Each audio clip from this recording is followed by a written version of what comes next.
میرا سوال یہ ہے کہ ہم جماعت کے لیے کس طرح مطلب بھرپور طریقے سے کارآمد ثابت ہو سکتے ہیں، اور جماعت کو کس فیلڈ کی زیادہ ضرورت ہے دنیاوی پڑھائی کے لحاظ سے؟ جماعت کو جس فیلڈ میں بھی جاؤ، جہاں بھی جاؤ، یہ کوشش کرو کہ تم نے جتنا زیادہ اوپر جا سکتے ہو جانا ہے.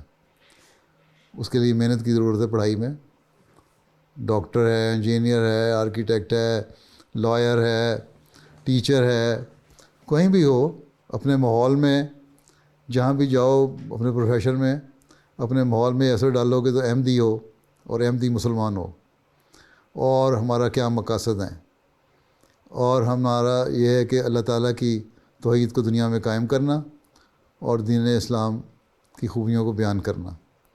اور یہ جب دنیا کو پتہ لگے گا تو وہ آپ کی طرف توجہ بھی کریں گے.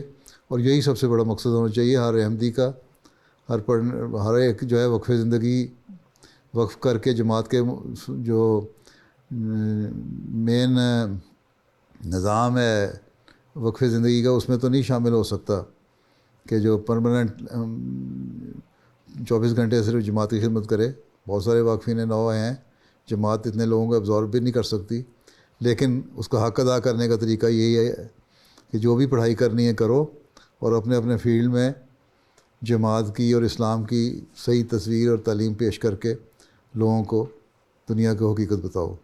اور وہی سب لوگوں کا کارنامہ ہے. اور یہ کر لو تو ایک نسل کے بعد دوسری نسل پھر اس طرح ہی ملک فتح ہوتے ہیں، اور لوگوں کی طرف توجہ پیدا ہوتی ہے، دین کی طرف توجہ پیدا ہوتی ہے. ٹھیک ہے نا؟ یہ کہنا کہ کس فیلڈ میں ہم جائیں، ہر ایک کا اپنا اپنا انٹرسٹ ہے. ایک انسان ہے، اس کا ایپٹیچیوڈ ہی میڈیسن کی طرف ہے، ڈاکٹر بننا چاہتا ہے، تو میں اس کو کہوں نہیں تم ربی بن جاؤ، وہ نہیں بن سکتا. ٹھیک ہے؟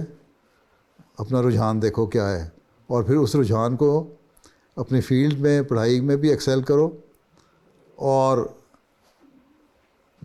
دین کے علم بھی سیکھو ساتھ ساتھ، تاکہ دینی معاملات میں بھی تمہارے خدمات جو ہیں وہ اچھی طرح دنیا کے سامنے پیش ہو سکیں.